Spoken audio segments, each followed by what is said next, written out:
یہ ایک بہت بڑی سعادت ہے کہ سلسلہ نقشبندیہ کے اس روح پرور اجتماع میں اللہ تعالیٰ نے حاضری کا موقع عطا فرمایا اور ہمارے بھائی انتہائی محبت کرنے والے مولانا عمران صاحب دامت برکاتہم نے بڑی محبت سے دعوت دی، جہاں حاضری میرے لیے خود ایک سعادت ہے۔ اکابرین بزرگان دین تشریف لا رہے ہیں، تشریف فرما ہے۔ موضوع بھی روحانی ہے، اصلاح کے حوالے سے ہے۔ اصلاح اپنی کروانا یہ تو فرض عین ہے، ہر انسان کو اپنی اصلاح کی فکر کرنے کی ضرورت ہے۔ یہی اصلاح حضرات صحابہ کرام رضی اللہ عنہم اجمعین نے نبی کریم صلی اللہ علیہ وسلم کی خدمت میں جا کر ان کی صحبت میں بیٹھ کر وہ اپنی اصلاح فرمائی، اور یہی طریقہ اصلاح کا ہے کہ انسان کسی بزرگ سے اپنا اصلاحی تعلق قائم کرے۔ میرے دادا حضرت مفتی محمد شفیع صاحب رحمۃ اللہ علیہ، بانی دارالعلوم کراچی، مصنف تفسیر معرفت القرآن، وہ یہ فرماتے تھے کہ اپنا کسی کو بڑا بناؤ۔ اگر اپنا فرماتے تھے کہ اگر کسی کو اپنا بڑا نہیں بناؤ گے تو پھر شیطان تمہارا بڑا ہوگا۔ اسی لیے آپ نے دیکھا ہوگا کہ ہمارے سلسلے کے جتنے بزرگان دین ہیں وہ کسی نہ کسی سے اپنا تعلق ضرور رکھتے تھے، اور ہمارے دادا حضرت مفتی محمد شفیع صاحب رحمۃ اللہ علیہ، جو کہ حضرت تھانوی قدس اللہ سرہ کے اجل خلفاء میں سے تھے، ان کا ملفوظ میں اپنے والد صاحب حضرت مفتی رفیع عثمانی صاحب رحمۃ اللہ علیہ سے اور اپنے چچا حضرت مفتی محمد تقی عثمانی صاحب دامت برکاتہم سے بار بار میں نے سنا، کتابوں میں بھی میں نے پڑھا، فرماتے تھے کہ جب تک میرے سلسلے کے اکابر اساتذہ کرام زندہ رہے میں ان سے ہر معاملے میں مشورہ کرتا تھا۔ فرمانے لگے جب وہ دنیا سے رخصت ہو گئے، پھر حضرت مفتی صاحب رحمۃ اللہ علیہ پاکستان بننے کے بعد ہجرت کر کے پاکستان تشریف لے آئے، تو فرماتے تھے جب تک میرے سلسلے کے بزرگ زندہ تھے میں ان سے مستقل اپنا تعلق رکھتا تھا۔ پھر فرمانے لگے کہ جب وہ سلسلہ ختم ہوا بڑوں کا اور میرے ہم اثر ساتھی آ گئے تو میں اپنے ہم اثروں سے مشورہ کرتا تھا۔ پھر فرمانے لگے جب وہ بھی دنیا سے چلے گئے، حضرت مفتی صاحب رحمۃ اللہ علیہ کی عمر 82 سال تھی ماشاءاللہ، تو فرماتے تھے کہ پھر اپنے چھوٹوں سے مشورہ کرتا۔ تو اپنا بزرگوں سے تعلق، اپنے اکابرین سے تعلق، ان کی سرپرستی میں چلنا، یہ تو سنت صحابہ ہے، سنت تابعین ہے، سنت تبع تابعین ہے، اکابرین کی سنت ہے، بزرگان دین اولیاء اکرام کی سنت ہے۔ اس لیے اس اجتماع سے ہم یہ فائدہ اٹھائیں، یہ سیکھ کر جائیں کہ اپنا تعلق کسی نہ کسی بڑے سے بہت سخت ضروری ہے۔ کہ جو کٹی ہوئی پتنگ ہوتی ہے نا، وہ کہیں کی نہیں ہوتی، پتہ نہیں وہ کہاں جا کر گرتی ہے۔ وہ ٹہنیاں جو اپنے تنے کا ساتھ چھوڑ دیں، وہ شاخیں جو اپنے تنے سے کٹ جائیں، وہ تو زمین پہ خش و خاک کی طرح بہ جاتی ہے۔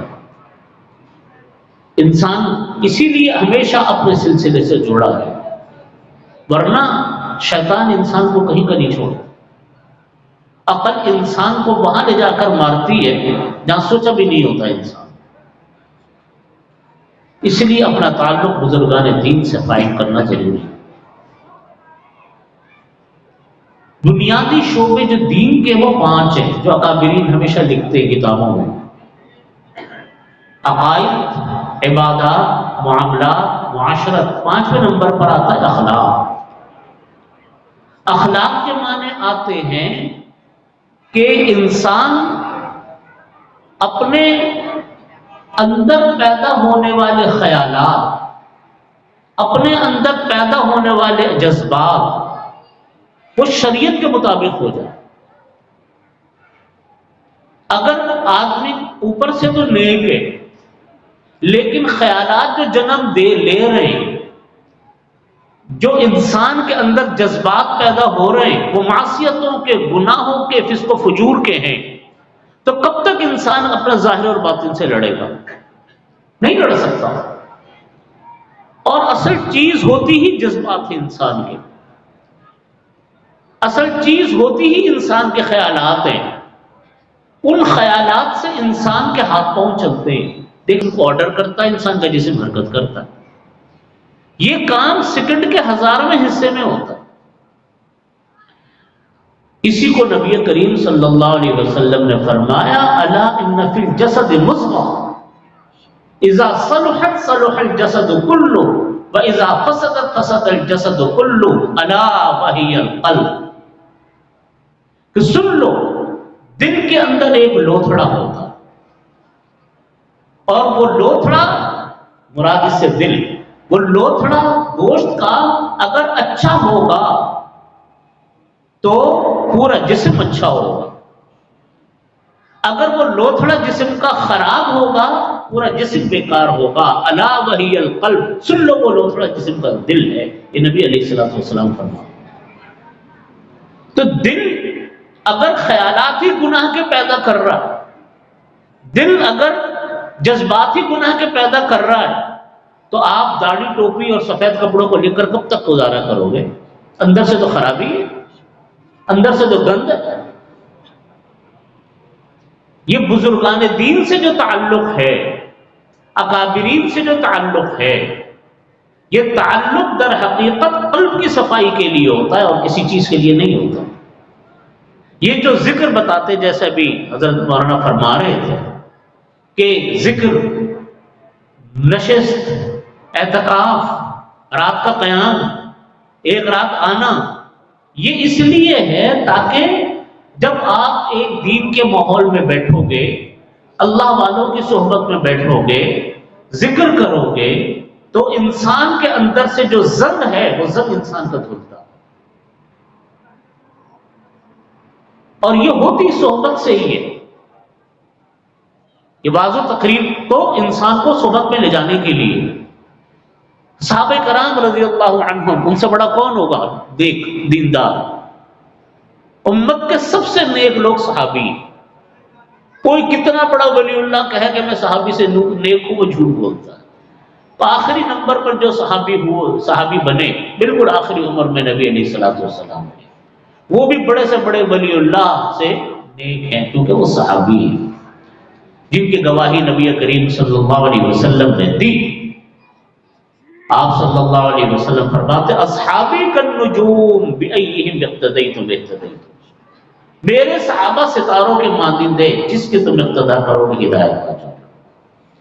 خیر القرون قرنی، بہترین لوگ وہ ہیں میرے زمانے کے لوگ، صحابہ کرام رضی اللہ عنہم اجمعین۔ نبی علیہ الصلوۃ والسلام فرماتے ہیں ثم الذین یلونہم، پھر ان کے بعد والے تابعین، ثم الذین یلونہم، پھر ان کے بعد والے تبع تابعین۔ وہ صحابی فرماتے ہیں یا رسول اللہ، ایک صحابی نے آ کر کہا یا رسول اللہ، ہم جب آپ کی صحبت میں بیٹھتے ہیں تو ہمارے دل کی کیفیت کچھ اور ہوتی ہے، اور جب ہم آپ کی صحبت سے اٹھ کر اپنے گھروں میں جاتے ہیں تو ہماری دل کی کیفیت بدل جاتے ہیں۔ حضرت حنظلہ رضی اللہ عنہ تھے، وہ آئے نبی کریم صلی اللہ علیہ وسلم کے پاس، فرمانے لگا رسول نافق الحنظلہ، حنظلہ منافق ہو گیا۔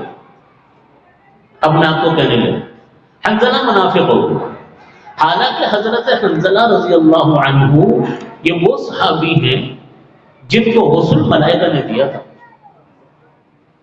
یہ وہ صحابی ہیں۔ اور جب ان کی شہادت ہوئی، جب ملائکہ نے غسل دیا تو سب نے کہا یا اللہ، یہ کس مقام کے صحابی تھے؟ صحابی تو ہوتے ہی اونچے مقام کے، لیکن کون سا درجہ تھا کہ ملائکہ غسل دے رہے ہیں؟ ان کے گھر والوں کے پاس گئے، ان سے پوچھا کہ یہ کون سا ایسا عمل کرتے تھے کہ ملائکہ نے غسل دیا؟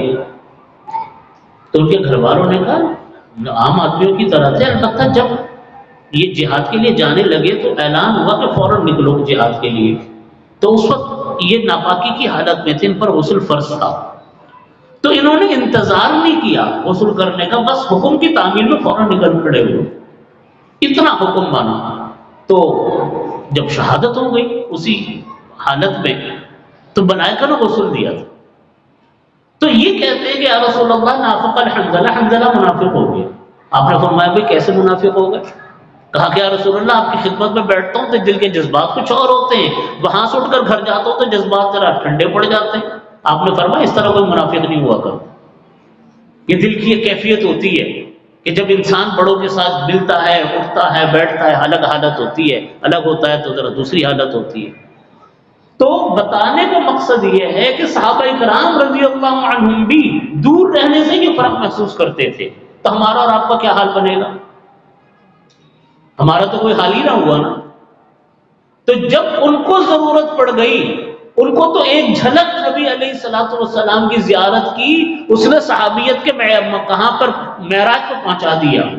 تو عام انسان کو تو زیادہ ضرورت ہے کہ کسی اللہ والے سے اس کا تعلق قائم ہو، اور یہ سنجیدگی کے ساتھ ہوتا.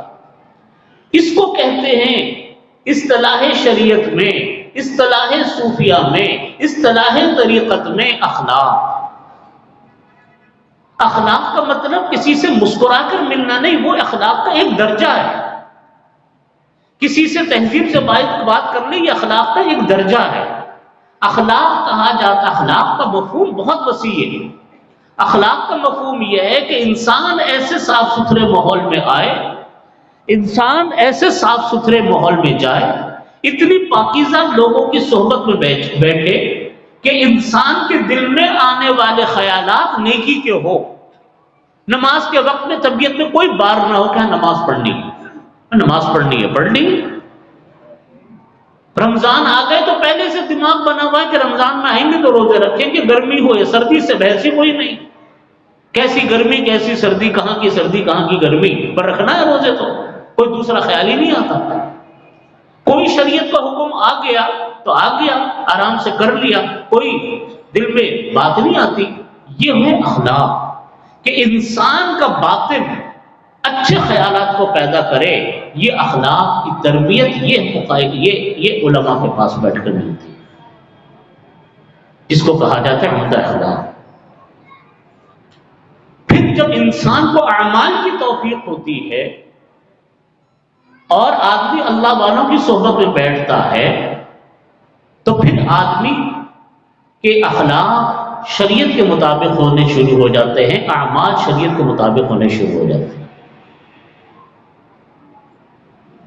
جس کو ہم یہ کہتے ہیں کہ انسان کی عادت جو ہے شریعت کے مطابق ہو جائے.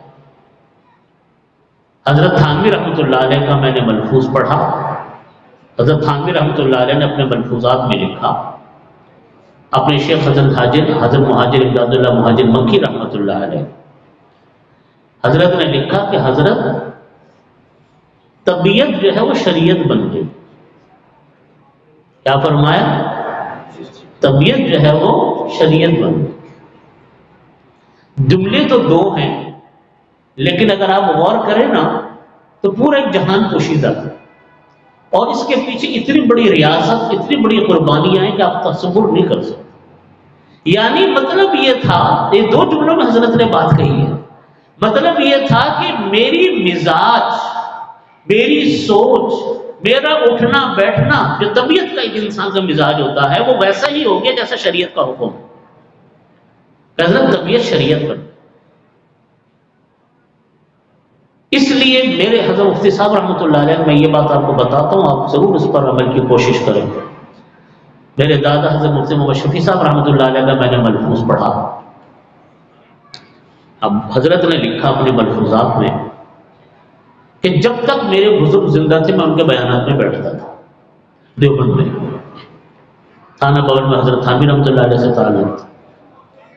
فرمانے لگے جب ان کا بھی انتقال ہو گیا تو اپنے ہم اثر علماء کرام جیسے مفتی محمد حسن صاحب رحمۃ اللہ علیہ، حضرت مولانا خیر محمد صاحب رحمۃ اللہ علیہ، یہ اپنے حضرت کے ہم اثر پیر بھائی جتنے تھے نا حضرت کے، کہتے ان کے بیانات میں بیٹھتا ہے. فرمانے لگے کہ پھر میں پاکستان آ گیا، مصروفیت ہو گئی پاکستان بنانے کے بعد، پاکستان کی طرح طرح کے نظام میں، تعلیمی کاموں میں، پھر دارالعلوم قائم ہوا، اس میں مصروفیت اتنی بڑھ گئی، بیماریاں لگ گئی، بیمار پڑ گیا تو موقع ہی نہیں ملتا تھا کہیں جانے آنے کا۔ تو فرماتے تھے کہ پھر میرے چھوٹوں کو جب میں کبھی بیان کرتا ہوا دیکھتا تھا، اپنے شاگرد کو، اپنی اولادوں کو، تو کچھ دیر رک کر میں ان کا بیان سنتا تھا، اس نیت سے کہ شاید کوئی بات میرے کان میں پڑ جائے اور اللہ تعالیٰ میری اصلاح فرما دے۔ اس لیے ہمیشہ جب بھی کسی بزرگ کا، اللہ والے کا بیان ہو، اکابرین کا بیان ہو، اس میں ضرور شرکت کرنی چاہیے۔ پتہ نہیں کون سی بات انسان کے دل کو لگتی ہے کہ انسان کی کایا پلٹ ہوتی ہے۔ اس لیے ان مجالس میں، اکابرین کی صحبت میں، ان سے تعلق قائم کرنے میں ضرور انسان کو حصہ لینا چاہیے، اور اپنے بچوں کو بھی مجلسوں میں لانا چاہیے تاکہ گھروں کے اندر بھی تبدیلیاں۔ اخلاق، دل کے اندر اٹھنے والے خیالات، جب شریعت کے مطابق اس وقت ہوں گے، یہ جتنے بزرگوں سے تعلق ہے نا، جتنا انسان اللہ والوں سے تعلق قائم کرے، ان سب تعلق کے قائم کرنے میں ایک رکاوٹ ہوتی ہے۔ اللہ تعالی ہم سب کو اس رکاوٹ سے بچا۔ وہ آیت میں نے کلام پاک کی تلاوت کی خطبے میں، اللہ رب العزت فرماتے یا ایھا الذین آمنوا کلوا من الطیبات واعملوا صالحا، اے ایمان والو تم پاکیزہ حلال چیزوں کو کھایا کرو اور پھر نیک اعمال کرتے رہو۔ کس طرح اللہ رب العزت نے بات ارشاد فرمائی کہ حلال اور پاکیزہ چیزیں استعمال کرو اور نیک کام کرتے رہو۔ پتہ چلا کہ اللہ تعالیٰ نے حلال اور پاکیزہ چیزوں کے استعمال کرنے کو، اعمال صالحہ کو اس کے ساتھ مشروط کر دیا۔ اگر آمدنیاں حلال نہیں ہوں گی، اگر مال پاکیزہ نہیں ہوگا، غذائیں پاکیزہ نہیں ہوں گی، حرام کی آمیزش ہوگی، تو یاد رکھیے کتنی آپ صحبتیں اٹھا لو، کتنے آپ وظیفے پڑھ لو، دل کی حالت کبھی نہیں بدلنے والی۔ حرام کی نحوست ہے، حرام اتنی بڑی منحوس چیز ہے کہ اس کی موجودگی میں کوئی چیز قابل قبول نہیں ہوتی اللہ کی بارگاہ میں۔ اللہ تعالیٰ فرما رہے ہیں نا یا ایھا الذین آمنوا کلوا من الطیبات، پاکیزہ چیزیں کھاؤ، واعملوا صالحا، نیک اعمال کرتے رہو۔ نیک پاکیزہ چیزیں نہیں کھاؤ گے، مشکوک مال کھاؤ گے، جھوٹ بول کر، دھوکہ دے کر، رشوت کا مال، سود کا مال کھاؤ گے، یا غلط بیانیاں کر کر کے، جھوٹ بول بول کے اپنا مال بیچو گے، تو یاد رکھو اس کی موجودگی کے اندر نیک اعمال نصیب ہو جائیں، ایسا نہیں ہوتا، نہ اللہ تعالیٰ دعاؤں کو قبول فرماتا۔ حدیث شریف میں نبی کریم صلی اللہ علیہ وسلم نے فرمایا کہ جو لقمہ حرام انسان استعمال کرتا ہے، حرام مال استعمال کرتا ہے، اور اس حرام مال سے انسان کے جسم میں جو نشو و نما ہوتی ہے، وہ جہنم کا ایندھن ہے۔ آپ صلی اللہ علیہ وسلم فرمایا جتنا حرام جو مال انسان نے استعمال کیا، مشکوک مال، ہم اللہ معاف فرمائے لوگ خوش ہوتے ہیں کہ ہم بڑے عقل مند نکلے کہ میں نے اس طرح جھوٹ بولا کہ گاہک کو پتہ نہ چلا، اس طرح میں نے عیب دار مال کو چھپا کر بیچا کہ دوسرے کو علم نہیں ہوا۔ نبی کریم صلی اللہ علیہ وسلم فرماتے کوئی انسان اگر عیب دار مال کو بغیر بتائے بیچے، لم یزل فی سخط اللہ، لم یزل فی وقت اللہ، ہمیشہ اللہ کی ناراضگی میں رہے گا، ہمیشہ اللہ کی غصے میں رہے گا، اللہ تعالیٰ اس کی طرف سے ناراض ہوتے رہے گا۔ ہمارے لوگ خوش ہوتے ہیں کہ جی گاہک کو پتہ ہی نہیں چلا۔ میرے بھائیوں، یہ حلال کاموں میں سب سے بڑی رکاوٹ چیز انسان کے اعمال صالحہ میں، اچھے تعلق میں، یہ حرام مال کی آمیزش ہے۔ اس کی موجودگی میں نہ انسان کی عبادتیں قبول ہیں، نہ دعائیں قبول ہیں۔ نبی کریم صلی اللہ علیہ وسلم کی ایک حدیث ہے، آپ صلی اللہ علیہ وسلم نے فرمایا کہ جو انسان ایک لقمہ حرام کا لیتا ہے، سود کا لیتا ہے، 40 دن تک اللہ تعالیٰ اس کی دعاؤں کو قبول نہیں فرماتا۔ ہم لوگ اس طرف بالکل پرواہ نہیں، عبادات کے معاملے میں تو پھر بھی ہمارے ہاں کچھ پرواہ ہے، لیکن مال کے حرام ہونے حلال ہونے میں یہ حصہ بالکل ہم نے چھوڑ دیا، آزاد، نہ اس کے مسئلے معلوم کرتے، نہ اس کی طرف ہماری فکر ہوتی، نہ اس کی ہماری طرف سب کچھ۔ اگر کسی کو کہو کہ آپ نے حرام کیا تو لڑنے مرنے پر تیار ہو جاتے، کیسے حرام کیا؟ یعنی جھوٹ بولنے کو گناہ نہیں سمجھتے، غلط بیانی کو گناہ نہیں سمجھتے، عیب دار مال کو بغیر بتائے بیچنے پر ہم لوگ گناہ نہیں سمجھتے، رشوت کو گناہ نہیں سمجھ رہے۔ نتیجہ اس کا یہ ہے کہ حرام مال میں شامل ہو جاتا ہے اور رکاوٹیں پڑتی ہیں، طرح طرح کی تکلیفیں آتی ہیں، لیکن آنکھیں اس حوالے سے ہماری بند ہوتی ہیں۔ یہ عمل سب سے زیادہ انسان کے راستے میں رکاوٹ بنتا ہے۔ کون سے راستے میں؟ انسان کے اخلاق کے درست کرنے میں، انسان کے طریقت کے راستے میں، انسان کے تصوف کے راستے میں سب سے بڑی رکاوٹ یہ۔ ہم لوگ تصوف کس کو کہتے ہیں؟ کوئی کہتا ہے کہ یہ تسبیح پڑھنے کا نام تصوف، کوئی کہتا ہے کہ بیعت کرنے کا نام تصوف ہے۔ تصوف نام ہے اپنے معاملات کو درست کرنے کا۔ امام محمد رحمۃ اللہ علیہ، مشہور امام، فقہ حنفی کا مشہور امام، امام ابو حنیفہ رحمۃ اللہ علیہ کے شاگرد، حضرت امام شافعی رحمۃ اللہ علیہ کے استاد، کہتے ہیں میں نے اتنا علم حاصل کیا امام شافعی رحمۃ اللہ علیہ سے کہ اونٹ بھر کر، یعنی اونٹ پر اتنی کتابیں لا دی جائیں، اتنی میں نے کتابیں پڑھی ہیں امام محمد رحمۃ اللہ علیہ۔ اور امام محمد رحمۃ اللہ علیہ وہ ہیں جنہوں نے فقہ حنفی کی ظاہر و روایت لکھی ہے، 6 کتابیں فقہ حنفی کی، مبسوط، زیادات، سیار صغیر، سیار کبیر، اور یہ کتاب امام محمد رحمۃ اللہ علیہ نے لکھی ہے، مشہور کتاب ہے، فقہ حنفی کی ریڑھ کی ہڈی۔ ان سے کسی نے پوچھا کہ شیخ آپ نے تصوف پہ کوئی کتاب نہیں لکھی، ظاہر و روایت تو آپ نے لکھ دی۔ امام محمد رحمۃ اللہ علیہ نے جواب دیا کہ میں نے کیا کتاب البیوع نہیں لکھی؟ یعنی خرید و فروخت اور لین دین کے جو احکامات ہیں، روپے پیسے کے احکامات، لین دین کے احکامات، کیا میں نے وہ نہیں لکھے؟ لوگوں نے کہا وہ تو لکھے، کہہ رہے یہی تو تصوف ہے، اور کیا؟ یہی تو تصوف ہے۔ مطلب کہنے کا یہ تھا کہ جب انسان کے روپے پیسے کے معاملات ٹھیک ہوں گے، لین دین کے معاملات ٹھیک ہوں گے، تو بس یہی تصوف ہے، اور کیا؟ معاملات ٹھیک ہو جائے۔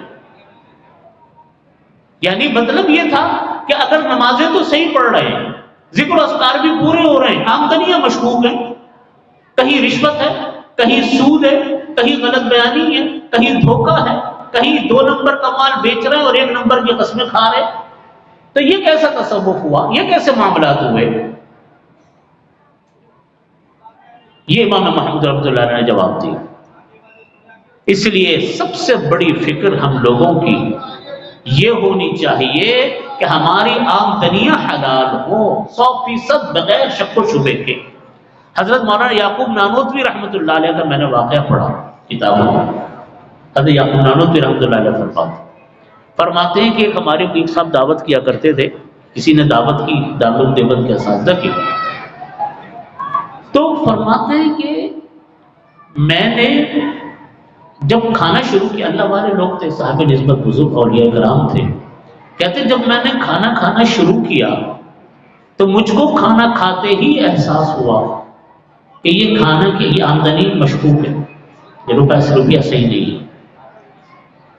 فرماتے میں نے وہاں سے طبیعت کی خرابی کا کسی چیز کا میں نے عذر کیا، اور باہر آ کر میں نے انگلیاں ڈال کے طے کرنے کی کوشش کی، لیکن کچھ نکلا نہیں، لیکن چند نوالے میں کھا چکا تھا۔ پھر حضرت فرماتے کہ میں واپس آ گیا، اللہ سے توبہ استغفار کرتا رہا، تو فرماتے کہ مجھ کو کتنے دنوں تک گناہ کے خیالات آتے ہیں۔ یہ ہے وہ چیز، آمدنیاں جب خراب ہوتی، اور حضرت تھانوی رحمۃ اللہ علیہ کے واقعات میں نے واقعہ پڑھا. حضرت تھانوی رحمۃ اللہ علیہ نے اپنے واقعات میں لکھا کہ دارالعلوم دیوبند میں ایک گھسیارا تھا. گھسیارا وہ ہوتا ہے جو گھاس کاٹنے والا. تو کہتے ہیں دارالعلوم دیوبند میں گھسیارا تھا, گھاس کاٹنے والا آتا تھا. اس کی مہینے کی آمدنی 6 آنے ہوتی تھی. اب تو آنا ہی روپیہ ہی ختم ہو گیا تو آنا کہاں باقی رہے گا. 1 روپے میں 16 آنے ہوتے تھے. تو 6 آنے یعنی 1 روپے کا 6 آنے, 16 آنے میں سے 6 آنے آمدنی ٹوٹل تھی اس کی. وہ اس زمانے کے لحاظ سے بھی بہت کم آمدنی ہوتی تھی. تو حضرت نے لکھا کہ 6 آنے میں سے وہ اللہ کا ولی 2 آنے صدقہ کرتا تھا, 2 آنے گھر کے لیے رکھتا تھا, اور 2 آنے کی اللہ والے نیک لوگوں کی, علماء کی دعوتیں کرتا تھا. اور فرماتے تھے اس کی جو دعوت ہوتی تھی وہ صرف پتلی دال اور روٹی کے علاوہ کچھ بھی نہیں ہوتا تھا, کیونکہ اس زمانے کے لحاظ سے بڑی کم آمدنی تھی. حضرت فرماتے لیکن اس کی دعوت اتنی ایسی ہوتی تھی کہ جب ہم دعوت کھا کر آتے تھے نا, وہ پتلی دال اور روٹی اس کی, تو ایسا لگتا تھا کہ انوارات کی بارش ہو رہی ہے.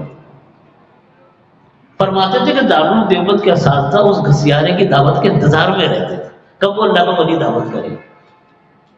تو یہ تعلق اللہ تعالیٰ نے روپے پیسے کے معاملے میں رکھا. حضرت تھانوی رحمۃ اللہ علیہ ہمارے اکابرین میں ہر سلسلے کے بزرگوں کی ایک الگ شان ہوتی ہے. سارے سلسلے برحق ہیں, سارے سلسلے اللہ سے تعلق جوڑنے والے ہیں. کسی سلسلے کی کوئی خاص بات ہے, کسی سلسلے کی کوئی خاص بات ہے, کسی کے کچھ انوارات ہیں, کسی کی کچھ برکتیں, سارے سلسلے اپنے اپنے سلسلے ہیں.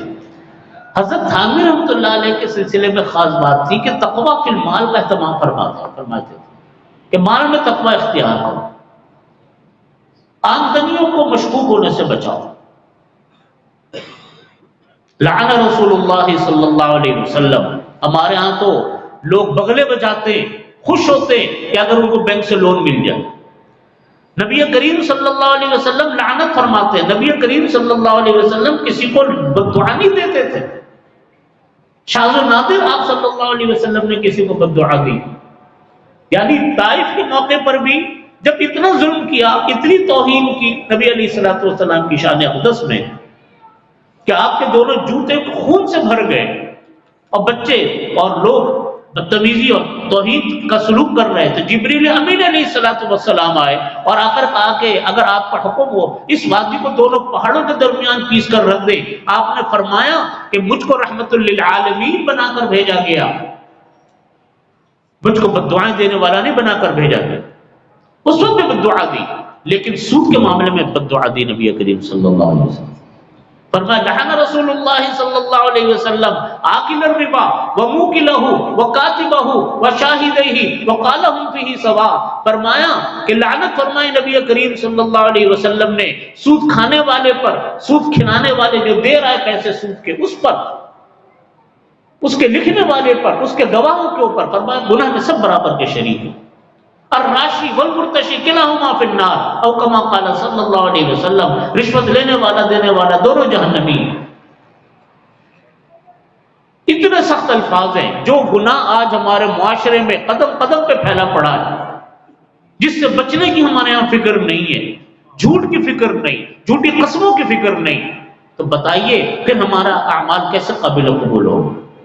اور یہ ماحول, ہم کہتے ہیں ماحول خراب ہے, یاد رکھیے یہ غلط بات ہے. ماحول ہمارے اور آپ سے ماحول ہے.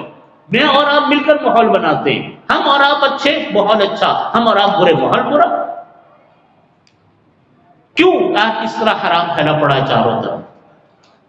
اس لیے کہ ہم نے اس کو دین کا حصہ نہیں سمجھتے. جھوٹ بولنے کو, رشوت کو, دوسرے کے حق مارنے کو, دوسرے کا حق چھیننے کو. میں چھوٹی سی مثال دیتا ہوں. ایک گناہ نہیں ہے, کس کس پر برباد کروں. ہمارے ہاں ناجائز تجاوزات پورے ملک میں پھیلے پڑے. کراچی سے نکل جاؤ, پاکستان کے پشاور کا کراس تک آخری کونے پہ پہنچ جاؤ, ناجائز تجاوزات کا مسئلہ ہے. کسی گھر دکاندار نے اپنی دکان کو اٹھا کر 2 گز آگے, چند فٹ آگے کھینچ لیے. گھر والوں نے یہ کام کیا ہوا ہے. کوئی اس کو برا سمجھتا ہے ہمارے یہاں؟ لیکن نبی کریم صلی اللہ علیہ وسلم فرماتے ہیں کہ جو انسان کسی کی ایک بالی زمین بھی کھینچتا ہے ناجائز، کوئی کسی کی ناجائز ایک بالی زمین بھی لیتا ہے، اللہ تعالیٰ اس انسان کے گلے میں 7 زمینوں کا توق ڈالیں گے۔ اس کے 2 مطلب لکھے ہیں تشریح میں حضرات محدثین نے۔ ایک مطلب یہ کہ اس کو 7 زمینوں میں دھسایا جائے گا، دوسرا مطلب اس کا یہ کہ جتنی زمین کھینچی تھی، زمین قبضہ کی تھی، اس جیسی اور 7 زمینیں اس کے گلے میں ڈالی جائیں گی روز قیامت، جبکہ پورے معاشرے میں حرام پھیلا پڑا۔ وقت پورا لکھنا، کام تھوڑا کرنا، 8 گھنٹے کی ڈیوٹی ہے، 8 گھنٹے لکھے، لیکن حاضر ہوئے 7 گھنٹے کے لیے، 1 گھنٹہ دھوکا۔ حضرت مفتی صاحب رحمۃ اللہ علیہ نے معرفت القرآن میں لکھا، حضرت نے لکھا جس طرح روپے پیسے کی چوری حرام ہے، اسی طرح وقت کی چوری بھی حرام ہے۔ وہ جو وقت اس نے 1 گھنٹہ بچا کر اب بچایا، اس کے پیسے پورے لیے، یہ ایسا ہے جیسے کہ اس نے چوری کی ہے، ڈاکہ ڈالا۔ یہ وہ گناہ ہیں جو ہمارے معاشرے میں پھیلے پڑے ہیں۔ میراث تقسیم نہیں ہوتی۔ نبی کریم اللہ رب العزت نے میراث کے کتنے تفصیلی احکامات کلام پاک میں دیے۔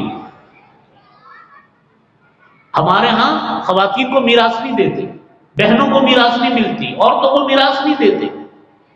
ایک بھائی قبضہ کر کے بیٹھ جاتا ہے ساری جائیداد کے اوپر اور دوسرے بھائیوں کو محروم کر دیتا ہے، اور خوش کہ جی ہم نے کچھ بھی نہیں کیا، کوئی حرام نہیں ہے، کوئی اس کو حرام نہیں سمجھتا، کہتے یہ تو کوئی بات نہیں، یہ تو میں نے اپنے والد کے ساتھ بہت کام کیا تھا، یہ اس کا بدلہ ہے۔ میرے بھائیوں، میراث کے احکامات تو اللہ رب العزت نے قرآن پاک میں پوری تفصیل کے ساتھ بیان فرمایا۔ مرد کا یہ حصہ، عورت کا یہ حصہ، بیوی کا یہ حصہ، بیٹے کو 2 حصے ملیں گے، بیٹی کو 1 حصہ ملے گا، بیوی اگر اس کی اولاد ہے تو اس کو جو ہے 8واں حصہ ملے گا، اس کی اولاد نہیں ہے تو 4تھا حصہ ملے گا، باپ کو یہ، ماں کو، ایک تفصیل ہے کلام پاک میں۔ اور ہمارے ہاں مجال ہے کہ میراث کا اہتمام کوئی کر لے، اس کو جس کو اللہ نے توفیق دی وہ کرتا ہے۔ یہ وہ چوری ہے، یہ وہ ڈکیتی ہے جو انسان اپنے سگے بہن بھائیوں سے ڈکیتیاں چوریاں کرتا۔ مثلا دیکھو قرآن، جب یہ اللہ کا ایک نظام ہے، جب کسی کا انتقال ہوتا ہے، انتقال ہوتے ہی زید ہے، مثال ایک لفظ لے لیں، مثال ہمارے یہاں مثالوں میں زید کا نام پیش کیا جاتا ہے، زید ہے، زید کا انتقال ہو گیا۔ جب زید زندہ تھا تو وہ زید تھا، اب جب زید کا انتقال ہوا تو وہ زید کی میت ہے۔ اب زید دنیا میں نہیں رہا تو اس کا سارا مال آنکھ بند ہوتے ہی سارا ورثہ کے پاس چلا گیا، آٹومیٹک اللہ کے بنائے ہوئے طریقے کے مطابق۔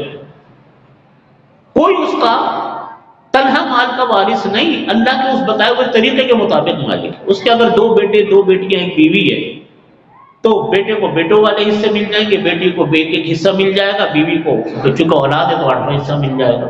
اب ایک بھائی نے یا 2 بھائیوں نے سارے جائیدادوں پر قبضہ کیا اور تقسیم کی نہیں اور قبضہ کر لیا، تو بہنوں کا حصہ بھی رکھا، ماں کا حصہ بھی رکھا، تو یہ بالکل ایسا ہی رکھا جیسے کوئی انسان کسی کے حق پر ڈاکہ ڈال کے قبضہ کر لے۔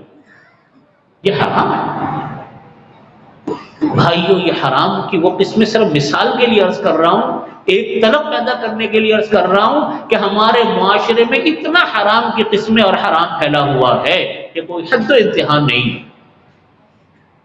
اور جب یہ بات ہے تو دل میں اٹھنے والے خیالات اس حرام کی موجودگی میں کیسے حلال ہو سکتے ہیں، جبکہ قرآن پاک کہہ رہا ہے کہ پاکیزہ چیزیں کھاؤ تو اور نیک اعمال کر لو۔ ہم کیسے نیک اعمال ہمارے چلے گے؟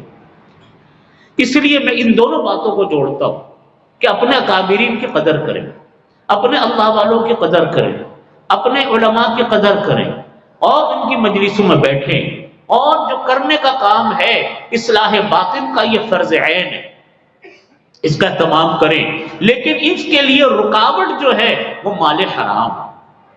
جب تک وہ مال حرام حلال میں نہیں بدلے گا، اس کے اوپر انسان اللہ سے توبہ استغفار نہیں کرے گا، اور اگر کسی کا کوئی حق ہے اس کا حق واپس نہیں کرے گا، اس وقت تک اس کا تعلق نیک اعمال کا اور اخلاق باطنہ کا وہ صحیح نہیں ہو سکتا۔ اس کا طول دامن کا ساتھ.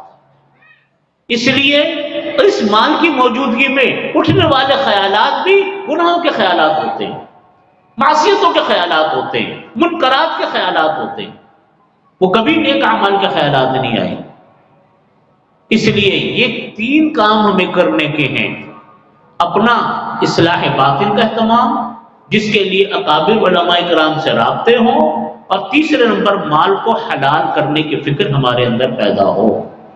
یہ کوئی معمولی بات نہیں ہے، یہ ایک بہت بڑی بات ہے، بہت بڑی فکر ہے. لیکن جو انسان اس کی کوشش کرتا ہے اللہ تعالیٰ اس کی کوشش کو کامیاب فرماتے ہیں. اللہ تعالیٰ کا وعدہ ہے من جاہد فینا لنہدینہم سبلنا. یہ شیطان کا بہکاوا ہوتا ہے کہ شیطان یہ کہتا ہے کہ تم نے اگر رشوت لینی چھوڑ دی اور دینی چھوڑ دی تمہارے کام رک جائیں گے، تم نے اگر سود کے اوپر لینا دینا چھوڑ دیا تمہارا کاروبار ٹھپ ہو جائے گا. یہ شیطان کے بہکاوے. اللہ تعالیٰ فرماتے من جاہد فینا، جو انسان ہمارے راستے میں کوششیں کرتا ہے ہم اس کے لیے راستوں کو کھولتے. یہ وعدہ ہے اللہ کا. تو کوئی سی انسان کے اندر دیکھو غلطیوں سے کوئی خالی نہیں. میرے میں کچھ غلطیاں، آپ پہ کچھ غلطیاں، تیسرے میں کوئی غلطیاں تو ہیں، معصوم تو ہم نہیں ہیں. غلطیاں اس وقت ٹھیک ہوتی ہیں جب انسان ان غلطیوں کی طرف متوجہ ہوتا، اللہ سے وہ مانگتا ہے اور فکر کرتا ہے کہ یا اللہ میں اپنے اعمال کو کسی طریقے سے صحیح کر لوں. اور مرنے سے پہلے کسی کا کوئی حق ہے، مرنے سے پہلے انسان دنیا میں اپنے معاملات کو، حقوق کو، لین دین کو پورا کر سکتا ہے. لیکن آخرت میں اسی حالت میں دنیا سے چلا گیا، آخرت میں اللہ اکبر اس غلطی کو پورا کرنے کا معاملہ روپے پیسے سے نہیں ہونا، وہ اعمال سے ہونا. نبی کریم صلی اللہ علیہ وسلم نے صحابہ کرام سے پوچھا کہ بتاؤ مسکین کس کو کہتے ہیں؟ صحابہ کرام نے کہا کہ یا رسول اللہ مسکین اس کو کہتے جس کے پاس نہ روپیہ ہو نہ پیسہ. فرمایا کہ نہیں، یہ مسکین نہیں. فرمایا کہ مسکین اس کو کہتے ہیں کہ وہ اللہ کی بارگاہ میں نیکیوں کے انبار لے کر آئے گا اور گناہوں کے انبار لے کر جائے گا. پھر نبی علیہ الصلوۃ والسلام نے اس کی تفسیر اس طرح ارشاد فرمائی، فرمایا کہ وہ اس طرح آئے گا کہ خوب نیکیاں ہوں گی، وہ بڑا خوش ہوگا کہ چلو بھائی نیکیوں کے انبار ہیں، لیکن یہ نہیں پتا کہ میں دنیا میں جو حرکتیں کر آیا ہوں اس کا بھی مجھ کو بدلہ دینا ہے. ایک آدمی آئے گا یا اللہ اس نے مجھ کو گالی دی تھی، اللہ تعالیٰ فرمائیں گے اچھا اس کی نیکیاں لے لو. دوسرا آئے گا یا اللہ اس نے میرے سے روپیہ قرضہ مانگا تھا، اللہ تعالیٰ فرمائیں گے اس کی نیکیاں لے لو. تیسرا آئے گا کہ اس نے میرے ساتھ یہ کیا تھا، اللہ تعالیٰ اس کی نیکیاں اس کو دیں گے. یہاں تک کہ نیکیاں بٹنی شروع ہوں گی، حق مانگنے والے مانگنے آتے رہیں گے، ساری نیکیاں ختم ہو جائیں گی، حق مانگنے والے پھر بھی کھڑے رہیں. اب کیا ہوگا؟ نیکیاں تو ختم ہو گئی. اللہ تعالیٰ فرماتے ہمارے ہاں تو انصاف ہے، جو آدمی اپنا حق مانگنے آیا تھا اللہ تعالیٰ فرمائیں گے اپنا بوجھ ہلکا کرو، اپنے گناہ اس آدمی کے کھاتے میں ڈالو. وہ اپنے گناہ اس کے کھاتے میں ڈالے گا. اب اس کے کھاتے میں گناہ جمع ہونے شروع ہوں گے، یہاں تک کہ گناہوں کے انبار لگ جائیں گے. پھر جا کر حساب کتاب برابر ہوگا. اب وہ اللہ کی بارگاہ سے رخصت ہوگا تو گناہوں کے انبار لے کر جائے گا. فرمایا کہ یہ مسکین ہے جس نے ساری عمر بے پرواہی کی زندگی گزاری، نیکیاں بھی گئیں، دوسروں کے گناہوں کے بھی انبار لگ گئے. فرمایا کہ یہ ہے در حقیقت